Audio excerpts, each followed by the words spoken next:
அது என்ன வழி? அற்புத வழி. எல்லா பிரச்சனைக்கு தீர்வு எப்படி? அற்புத தீர்வு. எல்லாருக்கும் ப்ரொமோஷன் எப்படி? அற்புத ப்ரொமோஷன். எல்லா பிரச்சனையிலிருந்து விடுவிக்க என்ன வழி? அற்புத விடுதலை.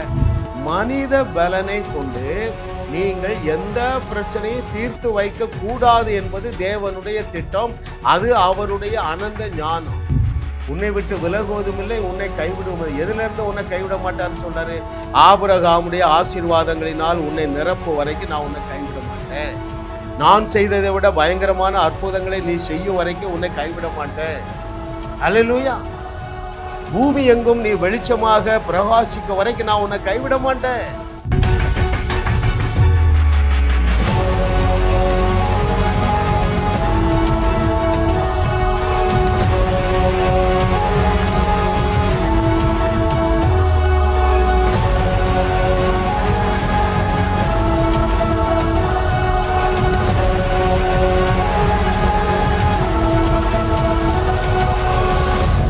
சத்தியத்தையும் அறிவீர்கள், சத்தியம் உங்களை விடுதலையாக்கும் என்று சொல்லி திருவாய் மலர்ந்த திருமகனாகிய இயேசு கிறிஸ்துவின் நாமத்தினாலே நான் உங்களை ஆசீர்வதிக்கிறேன். என்னுடைய வியூவர்ஸ் அத்தனை பேரும் ஆபிரகாமுடைய பூமி தாங்க முடியாத ஆசீர்வாதங்களை சுதந்தரித்து எண்ணற்ற ஏழைகளை வாழ வைப்பீர்கள் என்று கர்த்தர் சொல்லுகிறார். ஆமென்.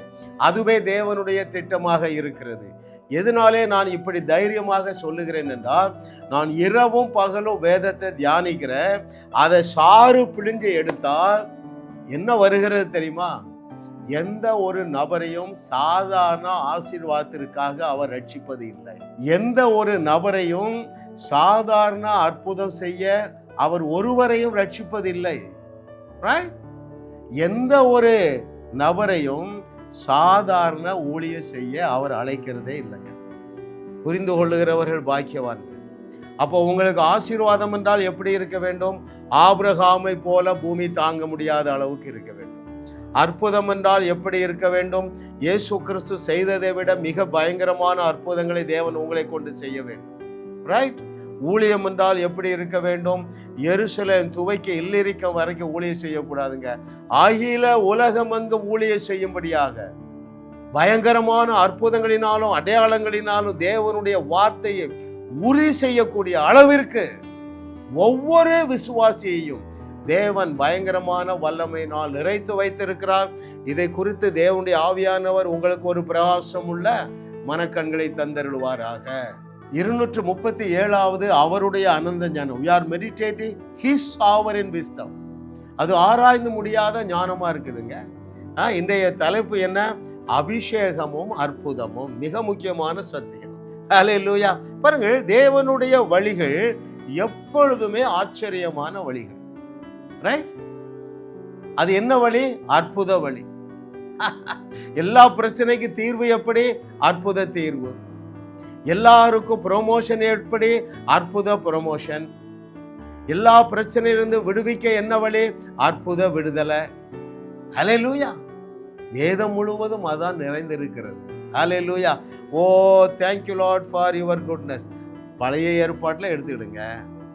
நான் ஒரு 3-4 காரியம் சொன்னேன். 1 விடுதலை, 2வது ப்ரொமோஷன், 3வது ப்ரொவிஷன், 4வது ப்ரொடெக்ஷனுங்க.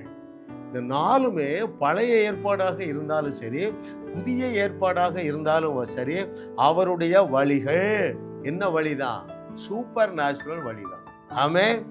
கர்த்தர் நல்லவர். அப்போ அதை போலவே 21வது நூற்றாண்டிலே நீங்கள் தேவர்கள் என்ற ஸ்தானத்திற்காக அபிஷேகம் பண்ணப்பட்டு இருக்கிறீர்கள். நீங்கள் சந்திக்கிற அத்தனை பிரச்சனைகளுக்கு மாத்திரமல்ல, அகில உலகத்திலும் உள்ள அத்தனை பிரச்சனைக்கும் நீங்கள் தீர்வளிக்கக்கூடிய அளவிலே அற்புதம் செய்யக்கூடிய அபிஷேகத்தினால் தேவன் உங்களை நிறைத்து வைத்திருக்கிறார். ஆமென். ஹல்லேலூயா. Thank you Lord for your goodness. ஐயா, அந்த அற்புதங்களை உன்னை கொண்டு தான் செய்ய விரும்புகிறேன். அங்கிள், நான் அந்த அளவுக்கு நல்லவன் அல்ல, உன்னை கொண்டுதான் பயங்கரமான அற்புதங்களை செய்ய போகிறார். ரைட்? அங்கிள், எனக்கு அந்த அளவுக்கு வேத அறிவு இல்லை, உன்னை கொண்டுதான் மகனே மகளே உலகத்தை உலுக்க போகிறார். ஆமென். அங்கிள், எனக்கு காலையில எழுந்து 1 மணி நேரம் ஜெபம் பண்ண முடியல, உன்னை கொண்டுதான் உலகத்தை அசைப்பதற்காக அவர் ஆவலாக இருக்கிறார். எப்பா இதை கேட்டுக்கொண்டிருக்கிற மகனே மகளே, மனித பலத்தில் அல்ல, நல்லா கவனிக்கணும், மனித பலனை கொண்டு நீங்கள் எந்த பிரச்சனையும் தீர்த்து வைக்க கூடாது என்பது தேவனுடைய திட்டம். அது அவருடைய அனந்த ஞானம். அழகா சொல்லிட்டார் பாருங்க, என்னை இல்லாமல் உங்களால் ஒரு கொசுவை கூட சாகடிக்க முடியும். அதுக்கு அதான் அர்த்தங்க, என்னை இல்லாமல் உங்களால் ஒன்றும் செய்ய முடியாதுன்னா என்ன அர்த்தம்? ஒரு கொசு ஒரு ஈய கூட ஒன்னால அழிக்க முடியாது. ஆனால் என்னை பலப்படுத்துகிற கிறிஸ்துவனாலே எல்லாவற்றையும் செய்ய எனக்கு பலன் உண்டு. உன்னை எப்படி தேவன் பலப்படுத்துகிறார் என்று வாசிக்கட்டுமா? சகரியா 4வது அதிகாரம் 6வது வசனத்திலே, அப்பொழுது அவர் செருபாபேலுக்கு சொல்லப்படுகிற கர்த்தருடைய வார்த்தை என்னவென்றால், பலத்தினாலும் அல்ல பராக்கிரமத்தினாலும் அல்ல, என்னுடைய ஆவியினாலேயே ஆகும் என்று சேனைகளின் கர்த்தர் சொல்லுகிறார். இராணுவங்களின் தேவன் என்ன சொல்றார் தெரியுமா? ஏன் ஓம் பலத்துல இல்லப்பா, என் பலத்துல மட்டும்தான் ஆகும். அதற்காக தான் நீங்கள் ரட்சிக்கப்பட்ட பொழுதே தேவன் உங்களை அபிஷேகம் பண்ணிட்டார். கடந்த 10 ஆண்டுகளாக கிருபை பாருங்க, அவருடைய இரக்கம் என்னை கொண்டு ஒரு 10,000 அற்புதங்களை செய்திருக்கிறார். இப்ப அது 11,000 ஆயிற்று, எண்ண முடியாத அற்புதம். ஆனால் நான் ரட்சிக்கப்பட்டு 35 வருஷம் ஆயிட்டுங்க. முதல் 25 ஆண்டுகளும் எனக்கு அற்புதம் செய்யக்கூடிய ஆற்றல் எனக்குள்ள இருக்கிறது என்று யாருமே சொல்லித்தரல. எனக்கு அந்த அறிவு இல்லை. நீ ரட்சிக்கப்பட்ட எத்தனை வருஷம் ஆச்சு? 10 வருஷம் ஆச்சா? நீ ரட்சிக்கப்பட்ட அன்றே தேவனுடைய ஆவியானவர் உன்னை கொண்டு செத்தவங்களையும் எழுப்புவதற்கு பயங்கரமான ஆற்றலினால் உனக்குள்ளே அபிஷேகம் பண்ணி வைத்திருக்கிறார். ஆமென். மனுஷன் சொல்லப்பா, ஏசப்பா சொன்னார், விசுவாசிக்கிறவர்களால் நடக்கிற அடையாளங்கள் ஆகுன. கவனிக்கிறீங்களா? ஊழியர்களால் நடக்கிற அடையாளங்கள் என்ன சொல்லல, ரைட்? அப்போஸ்தலர்களால் நடக்கிற அடையாளங்கள் சொல்லல, ஜெபிக்கிறவர்களால் நடக்கிற அடையாளங்கள் என்று சொல்லல, பரிசுத்தவான்களால் நடக்கிற அடையாளங்கள் இல்லையா, விசுவாசிக்கிறவர்களால் நடக்கிற அடையாளங்கள். எனக்கு 4 நூற்றாண்டு வீணாயிட்டுங்க, ஒரு அற்புதம் கூட செய்யலைங்க. கிருபை பாருங்க, இன்னைக்கு அற்புதம் செய்யாத நாளே இல்லை. கேமராவுக்கு முன்னால் நிற்கிறேன், இன்னைக்கு காலையிலே ஒரு ஃபோன் வருது, ஒரு அம்மா, ஐயா என் பிள்ளை 10வது வகுப்பு படிக்க போகிறா ஐயா, ஜோம் பண்ணுங்க. நான் சொல்லிட்டேன் எல்லாவற்றிலையும் 95+ன்ட்டேன். ஐயா ஐயா வச்சிடாதங்க, என்னம்மா சொல்லுமா, எனக்கு ஒரே குறுக்கு வழியில் கை வைமா, வச்சிட்டியா, கையை எடுத்துருமா, எடுத்துட்டியா, ஆமாம் செக் பண்ணி பாரு, வலி இல்லை, போயிட்டுருங்க. ஏன்? சொன்னபடியே ஆகும் என்று சொன்னார் ஐயா. ஐயா சொன்னவர் சும்மா ஏட்டு சுரக்காய்க்கு சொன்னாரா? மகனே மகளே, நீ சொன்னபடியே ஆகும் என்று சொன்னார் ஐயா. அவர் வார்த்தைக்கு கீழ்ப்படிந்து சொல்லு மகனே, விட்டு விடு என்று சொல்லி சொல்லு மகனே, தரித்திரமே நீ ஓடி விடு என்று சொல்லி சொல்லு மகனே. ஏமா உன் முதுகு வலி போயிற்று, அப்படிதான் சொன்னேங்க. இதை செய்ய மாட்டேங்கிறீர்களே, என்னைக்கு நீங்க எழும்ப போறீங்க? கிமு முதல் நூற்றாண்டிலே இயேசுவை நம்பின பரலோகம் உன்னைத்தான் நம்பி இருக்கிறது. அதற்காக தான் இந்த செய்தியை கேட்கக்கூடிய வாஞ்சையையும் வாய்ப்பையும் தேவனுடைய ஆவியானவர் உனக்கு கொடுத்திருக்கிறார். ஹல்லேலூயா. ஓ thank you Lord for your goodness. பாருங்க, திக்குவாயனை கொண்டு ஒரு மிகப்பெரிய ப்ராஜெக்டை முடிக்கிறார். எவ்வளவு பெரிய ப்ராஜெக்ட்? 24 lakhs people, எல்லாரும் அந்த அடிமைத்தன வீடாகிய எகிப்திலே பிறந்தவர்கள் அத்தனை பேரையும் விடுவிக்க அவர் 2 ஆளை தேடலைங்க, ஒரே ஒரு ஆளை தான் தேடினாரு. அந்த ஆளு யாரு? திக்குவாயும் மந்தனாவு. ஏன் தெரியுமா? அவன் மூலமா பயங்கரமான அற்புதம் செய்ய திட்டம் வச்சிருந்தாருங்க.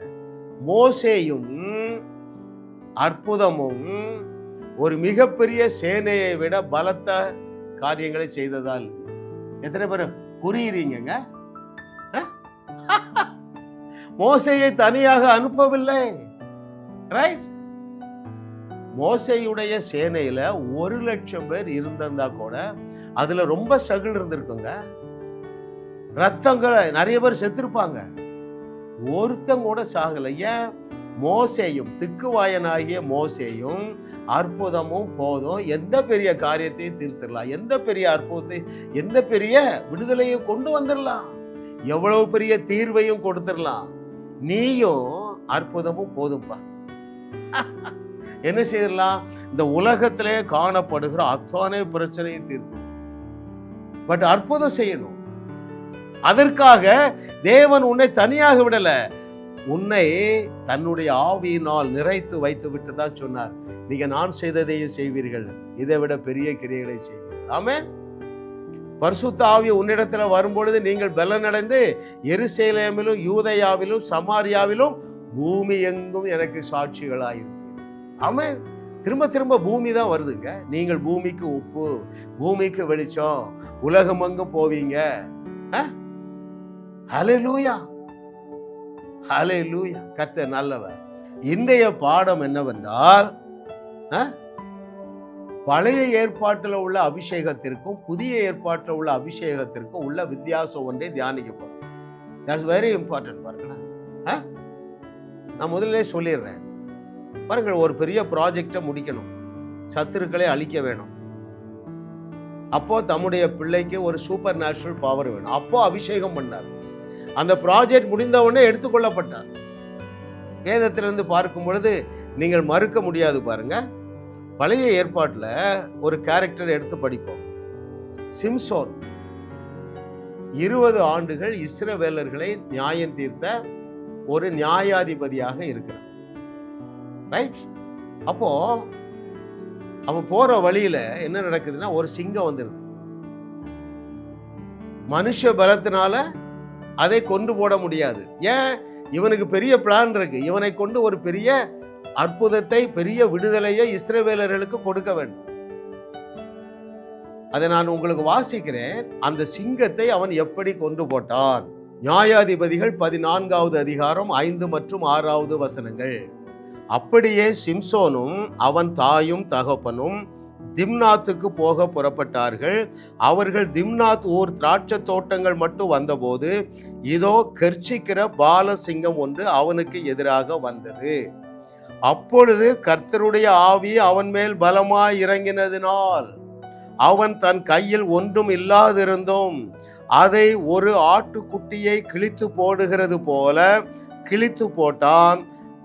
கவனிக்கிறீங்களா? ஒரு ஆட்டுக்குட்டியை கிழிக்கிற மாதிரி கிழிக்கிறதுக்கு அவனுடைய ஷோல்டர்ல, அவனுடைய மசில்ல, அவனுடைய ஃபிங்கர்ஸ்ல சூப்பர் நேச்சுரல் பவர் வந்தது. ஏன்? வாசிக்கிறேன் பாருங்கள். கர்த்தருடைய ஆவி அவன் மேல் பலமாய் இறங்கினதுனா, ரொம்ப இம்பார்ட்டன்ட். அதுவரைக்கும் அவன் அபிஷேகம் பண்ணப்படவில்லை. ரைட்? இங்க ஒரு பிரச்சனையை சால்வ் பண்ணணும். சிங்கம் ஒன்று வருது, இளஞ்சிங்கம் வருது. இதை தீர்த்து கட்ட வேண்டும் என்றால் என்னுடைய பிள்ளையாகிய இவனால முடியாது. He needs extra super natural power என்று சொல்லி கர்த்தருடைய ஆவியானவர் அவன் மேல் இறங்கினார். அந்த ப்ராஜெக்ட் முடிஞ்ச உடனே அவனை விட்டு விலகிறார். அதற்கு வசனம் இருக்கு. சரிங்களா? பாருங்கள், 2வது முறையாக அங்க ஒரு நீடு வருது. ஒரு 1000 பெலிஸ்தர்களை சாகடிக்கணும். மனுஷ பலத்தில் முடியுமாங்க? ஒருத்தன் போய் 1000 பேரை சாகடிக்க முடியும். ஆனால் AK-47 இருந்தால் கூட முடியாது, இல்லையா? Hallelujah. Oh, thank you Lord for your goodness. அவன் எல்லாரும் ஒரு பயங்கரமான கயித்தை வச்சு கட்டிடுறாங்க. இப்போ இந்த கயிற்றுல இருந்து, இந்த கட்டுல இருந்து அவன் வெளியே வரணும். 1000 பேரை கொண்டு போட வேண்டும். நடந்ததை நான் உங்களுக்கு வாசிக்கிறேன். அங்கே அதே the book of same book, Judges 15 verses 14 and 15. நியாயாதிபதிகள் 15வது அதிகாரம் 14 மற்றும் 15வது வசனங்கள். அவன் லேகி வரைக்கும் வந்து சேர்ந்தபோது பெலிஸ்தர் அவனுக்கு விரோதமாய் ஆரவாரம் பண்ணினார்கள். அப்பொழுது கர்த்தருடைய ஆவி அவன் மேல் பலமாய் இறங்கினதினால் அவன் புயங்களில் கட்டிருந்த கயிறுகள் நெருப்புப்பட்ட நூல் போலாகி அவன் கட்டுகள் அவன் கைகளை விட்டு அருந்து போயிற்று.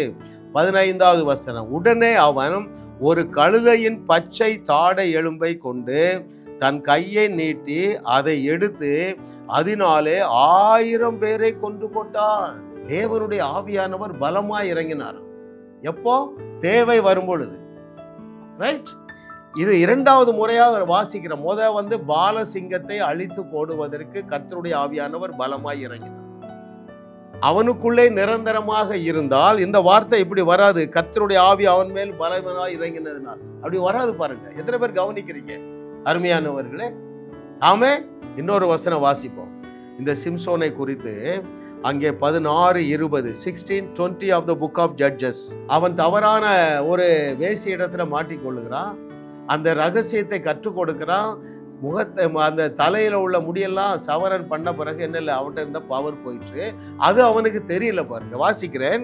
அப்பொழுது அவன், சிம்சோனே, பெலிஸ்தர் உன்மேல் வந்து விட்டார்கள் என்றால் அவன் நித்திரை விட்டு விழித்து கர்த்தர் தன்னை விட்டு விலகினதை அறியாமல். புரியுதா உங்களுக்கு?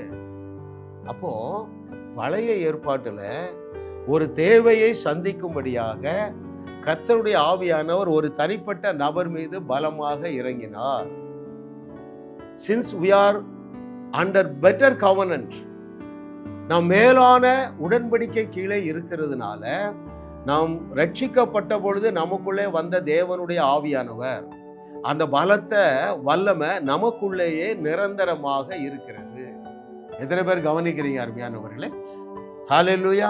ஓ, thank you Lord for your goodness. What a loving daddy. அதாங்க நிஜம். கர்த்தரை தெய்வமாக கொண்ட நாம் பாக்கியவான்கள். ஏனென்றால் அந்த கர்த்தருடைய பலத்தை ஆவியானவர் உங்களுக்கு உள்ளேயே 24/7 உங்களுக்கு உள்ளேயே வாசம் பண்ணுகிறார். அந்த ஆவியானவர் நம்மை விட்டு விலகுவதும் இல்லை, உங்களை ப்ரொமோட் பண்ணாம கைவிடுகிறதும் இல்லை, உன்னை விட்டு விலகுவதும் இல்லை, உன்னை கைவிடுவது. எதுல இருந்து உன்னை கைவிட மாட்டான்னு சொல்றாரு? ஆபிரகாமுடைய ஆசீர்வாதங்களினால் உன்னை நிரப்பு வரைக்கும் நான் உன்னை கைவிட மாட்டேன். நான் செய்ததை விட பயங்கரமான அற்புதங்களை நீ செய்யும் வரைக்கும் உன்னை கைவிட மாட்டேன். அல்லேலூயா. பூமி எங்கும் நீ வெளிச்சமாக பிரகாசிக்க வரைக்கும் நான் உன்னை கைவிட மாட்டேன். அல்லேலூயா. எப்படி? உன் பலத்துல இல்ல, மனித பலத்துல.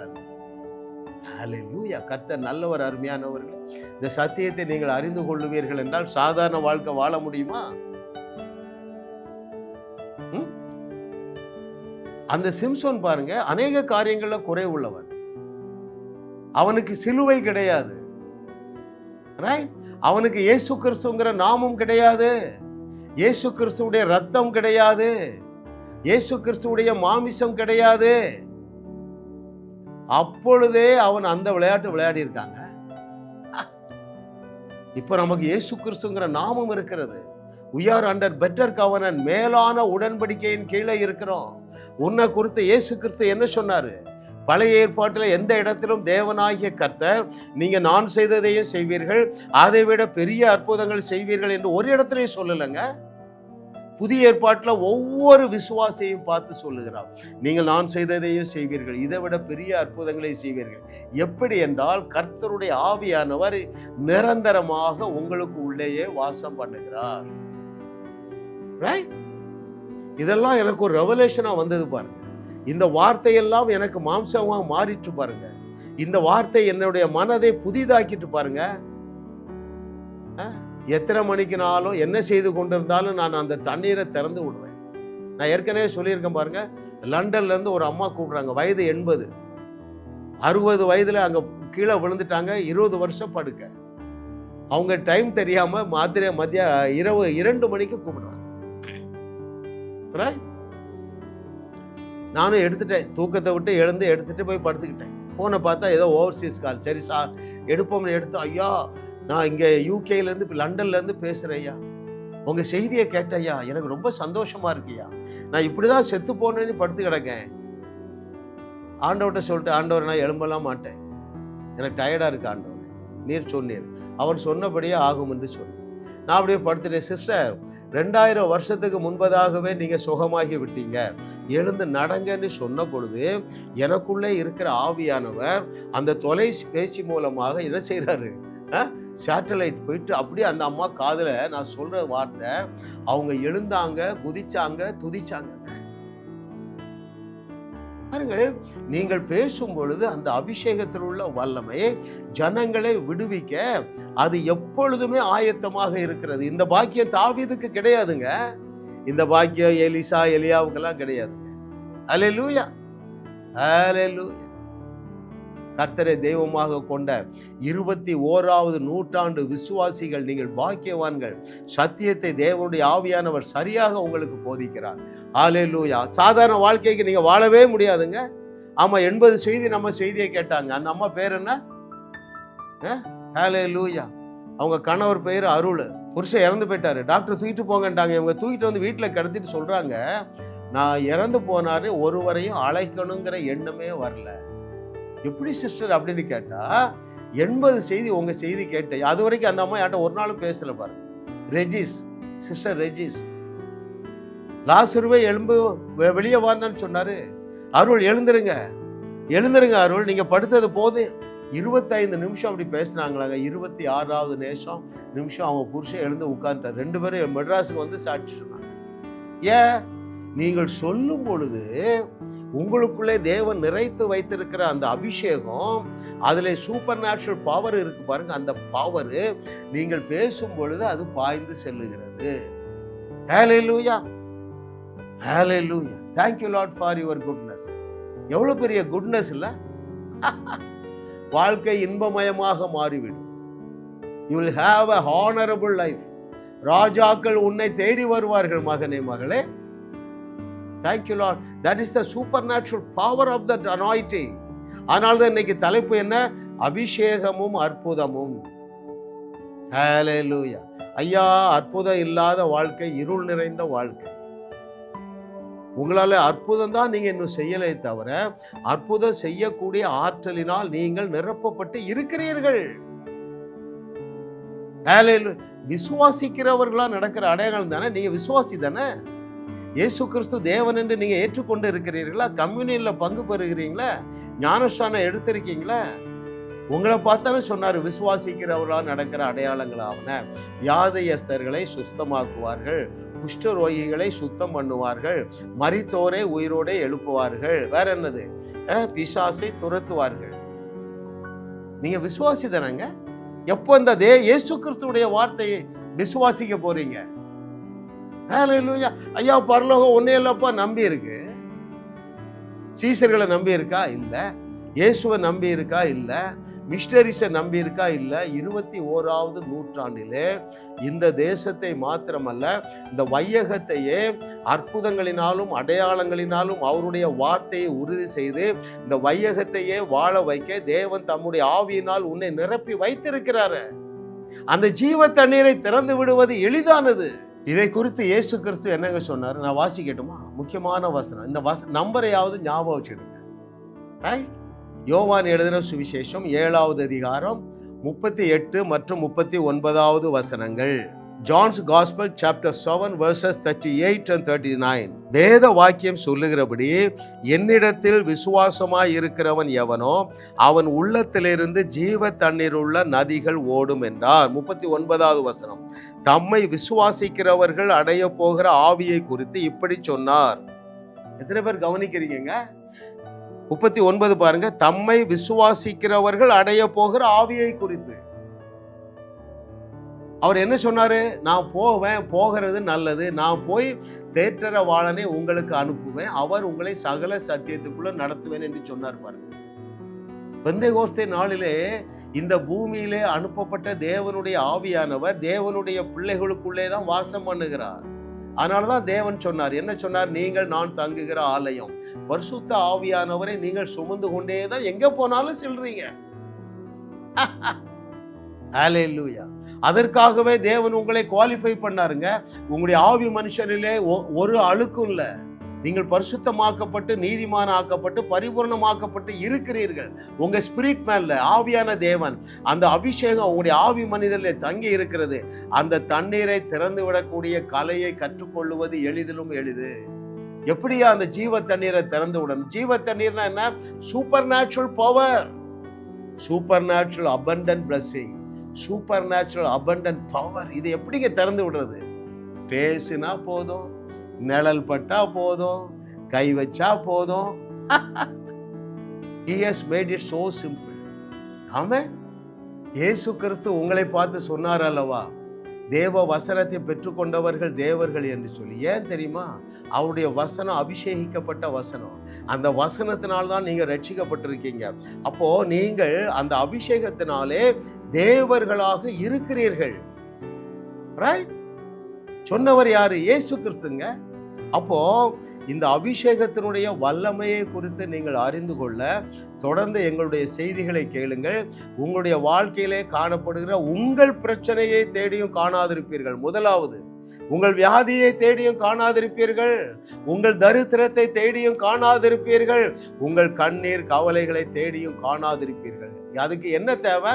உங்களுக்குள்ளே தேவன் வைத்திருக்கிற அந்த அபிஷேகத்தினுடைய பயங்கரமான வல்லமையை குறித்த அறிவு வேணும் உங்களுக்கு. ஒரு முறை பாருங்க, ட்ரெயின்ல எனக்கு அடிபட்டுட்டு அந்த டோர் விழுந்து, எத்தனையோ முறை சொல்லியிருக்கேன், சும்மா அப்படி கவிச்சு அப்பாலே போய் சாத்தானே, வலி போயிருதுங்க, வீக்கம் போயிருதுங்க. அப்போ என்னுடைய பிரச்சனையை தீர்த்து கொள்ளக்கூடிய அபிஷேகம் எனக்குள்ள இருக்கிறது. இதை கேட்டுக்கொண்டு இருக்கிறீர்களே, உங்களுடைய பிரச்சனையை தீர்த்து கொள்ளக்கூடிய அபிஷேகம் உங்களுக்கு உள்ளேயே இருக்கிறது. அது மாத்திரமா, உலகத்தில் உள்ள அத்தனை பேருடைய பிரச்சனையை தீர்த்து வைக்கக்கூடிய அந்த அதிசயமான ஆற்றலாகிய அந்த அபிஷேகம் உங்களுக்குள்ள இருக்கிறது. அப்போ அந்த அபிஷேகத்தையும் அற்புதத்தையும் பிரிக்கவே முடியாது. பலத்தினாலும் அல்ல, பராக்கிரமத்தினாலும் அல்ல, என்னுடைய ஆவியினாலே ஆகும். ஆமென். சத்தியத்தை சரியாக அறிந்து கொள்ளுங்கள் அருமையானவர்களே. இந்த அபிஷேகத்தை குறித்த அறிவு உங்களுக்கு உண்டாகத்தக்கதாக நான் தேவனுடைய ஆவியானவரிடத்துல நான் ஜெபிக்க போறேன். அப்படியே பெற்றுக்கொள்ளுங்க. பிதாவே, உமக்கு நன்றி அப்பா. விசுவாசிக்கிறவர்களா நடக்கிற அடையாளங்கள் என்ன என்று சொல்லி சொன்ன இயேசு கிறிஸ்துவே, உமக்கு நன்றி அப்பா. என்னுடைய பிள்ளைகளுக்குள்ள பயங்கரமான வல்லமையாக வாசம் பண்ணுகிற தூய ஆவியானவரே, உமக்கு நன்றி. இந்த பிள்ளைகளுக்கு இன்னும் பிரகாசம் உள்ள மனக்கண்கள் உண்டாவதாக. இயேசு கிறிஸ்து செய்ததை விட மிகப்பெரிய அற்புதங்களையும் செய்யக்கூடிய ஆற்றலினால் தேவரீர் இந்த பிள்ளைகளை நிறைத்து வைத்திருக்கிறீரே, இந்த சத்தியத்தை ஏற்றுக்கொள்ளத்தக்கதாக ஒரு பிரகாசம் உள்ள மனக்கண்கள் உண்டாவதாக. இயேசுவின் நாமத்தில் பிதாவே, ஆமென், ஆமென். ஜாஸ் மினிஸ்ட்ரி செய்திகள் மூலமாக நீங்கள் ஆசீர்வதிக்கப்பட்டிருக்கிறீர்கள். நீங்கள் இந்த ஊழியத்தோடு கைகோர்க்கும்படியாக உங்களை அழைக்கிறோம். நீங்கள் காணிக்கை விதைக்கக்கூடிய நல்ல நிலமாக ஜாஸ் மினிஸ்ட்ரிஸ் இருக்கிறது. விசுவாசத்தோடு உற்சாகமாக பெருக விதையுங்கள். தேவன் உங்களை 1000 மடங்கு பெருக செய்வார். வாரந்தோறும் சென்னை முகப்பேரில் நடைபெறும் கிங்ஸ் அண்ட் குயின்ஸ் அசம்பிளி ஞாயிறு ஆராதனைக்கு அன்புடன் அழைக்கிறோம். சத்தியத்தை சரியாக அறிந்து வெற்றி வாழ்க்கை வாழுவீர்கள். சென்னையில் உள்ள உங்கள் நண்பர்கள், உறவினர்களையும் 3 மாதங்கள் தொடர்ந்து வரும்படியாக உற்சாகப்படுத்துங்கள். முற்றிலும் ஜெயமான வாழ்க்கை வாழுவார்கள். உங்களையும் வாழ வைத்து உங்கள் மூலம் உலகத்தையும் வாழ வைக்கவே தேவன் எங்களை கிருபையாக அழைத்துள்ளார். விடுதலை பெறவும் சுகத்தை அனுபவிக்கவும் தொலைபேசியில் எங்களோடு தொடர்பு கொள்ளுங்கள். ஜாஸ் மினிஸ்ட்ரிஸ் யூடியூப் சேனலில் தொடர்ந்து செய்திகளை கேளுங்கள். சப்ஸ்கிரைப் செய்யுங்கள். வீடியோக்களை லைக் செய்து பலரோடு பகிர்ந்து கொள்ளுங்கள். அவர்களும் ஆசீர்வதிக்கப்படட்டும்.